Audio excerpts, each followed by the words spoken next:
Hey, what's up everyone, Morey Croson here, and today we're going to be going over how to improve your bench press. I think this is super important for pitchers and for quarterbacks to be able to do, as well as even sprinters, just to be able to build that good quality upper body strength. And I know I've made a video in the past that talked about how benching too much can have a negative impact on your shoulder as a thrower, and it will, but we do want to go over some of the healthy ways to be able to improve your bench press and really maximize your overall arm strength. So as always, if you like the information, go ahead and click that thumbs up down below. Subscribe to the channel if you haven't already, and if you have any questions, comments, recommendations, or anything like that, go ahead and leave those down in the comments below. We're gonna hop in the video right now.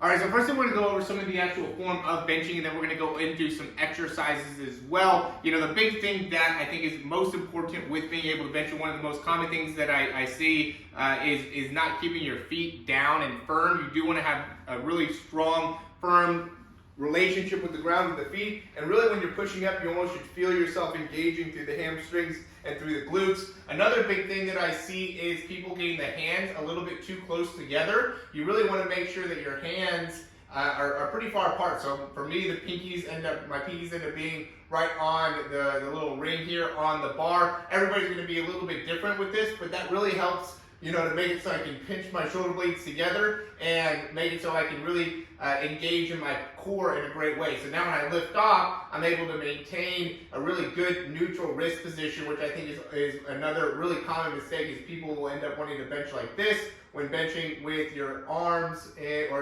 your wrists, and more of that neutral position is going to be most important to really maximize your overall force, just because as you go down, you want to have your hands stacked and wrists stacked over the elbow as you're pushing up, as opposed to if you come close here, you end up kind of flaring those elbows out, and those wrists end up coming inside of the elbows. You know, really a big mistake that you don't want to have happen when you're going through the bench. So, you know, those are some of the key things that I would look at when you're actually benching to make sure you're able to keep yourself in a good overall posture, and making sure that you're getting a good stretch through the shoulder to really maximize your ability to generate force and press. And the reason the bench ends up being really important is just because of the whole stretch shortening cycle. I know I talk a lot about that when it comes to the pec, and being able to really extend and open up through that pec is really important, right? So we're stretching it, and then being able to shorten it and have a lot of strength through there is really what the bench press adds.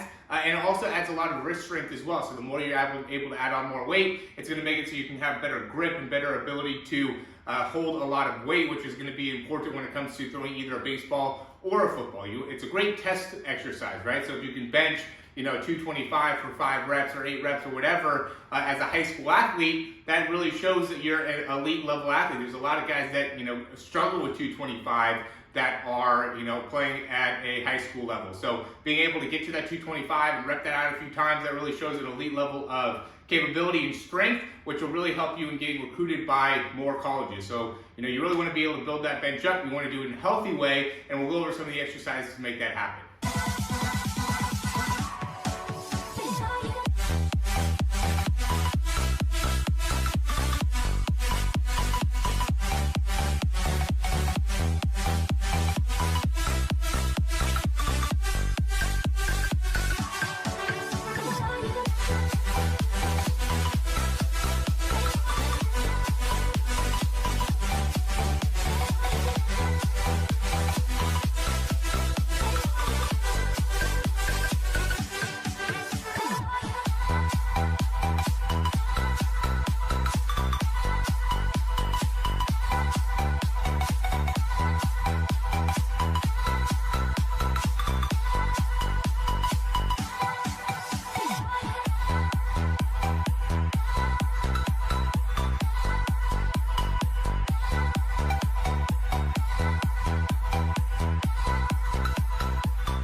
All right, and that is the conclusion of the video. If you have any questions or comments, go ahead and leave those down below. We'll get to those as soon as we can. And then, as always, click that thumbs up if you really like the content, enjoy the content. And if you have any interest in being able to work with us more, you can check out the description down below to either reach out to us and meet with us in person, or you can also join some of our online programs. So thanks for watching, and we'll talk to you soon.